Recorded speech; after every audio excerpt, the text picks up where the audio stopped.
Alright, time for video for solutions to homework 16.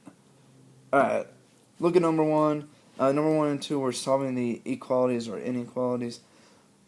It's just a matter of doing things we've done before. I keep them on here so we can not lose those skills. But number 1, you got a little negative out front. You got to distribute it. So negative 1 times 6 gets you negative 6. And negative 1 times negative 3x gives you plus 3x. Right side, distribute the 7 through. 7 times 8 is 56. 7 times negative x is negative 7x. And now we're at this little spot here. And both sides are simplified as much as they can be, so we've done the simplified part. Now we just have to pick which side we want our variable on. I'm going to choose left, because, I don't know, it'll look good being on the left side there. So I'm going to add 7x to both sides. And now I have negative 6 plus 10x equals 56. I needed to get my x by itself, so I need to get rid of this negative 6 by adding 6. And I got 10x equals 56 plus 6, which is 62. Divide by the 10, divide by the 10. You got x equals 62 divided by 10, which you can leave as 62 over 10. Or you can actually do the division to get 6.2.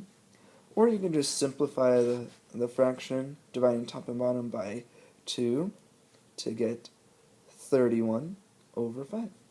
All those answers are acceptable.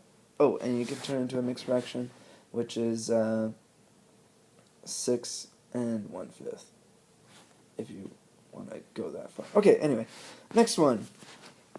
We have two inequalities, one on the left, one on the right. We gotta solve them separately, and so we'll do that. And the little or in the middle just tells us kind of what the final solution would look like. Well, we're not going to worry too much about that right now. We're just going to solve for x. Left side, I'm going to subtract the 2 because I want my variable on the left side, so I got 4x less than 1 divided by the 4 divided by 4. X is less than 1/4. Ta-da, left done. Time for the right side. I want to get rid of the 10, so I'm going to add 10 to both sides. I get 6x being greater than 12. I need to divide by the 6 now. Divide by 6. I got x is greater than 2. And realize this is an or statement. So I got x is less than 1/4 or x is greater than 2.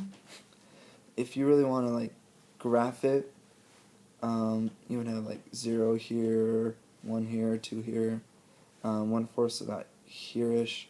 It'd shade left. 2 is here. You shade right. And so if you were to write this like an interval notation, it goes from negative infinity to 1/4, and from 2 to infinity. So just a kind of quick review of things we've done before with inequalities.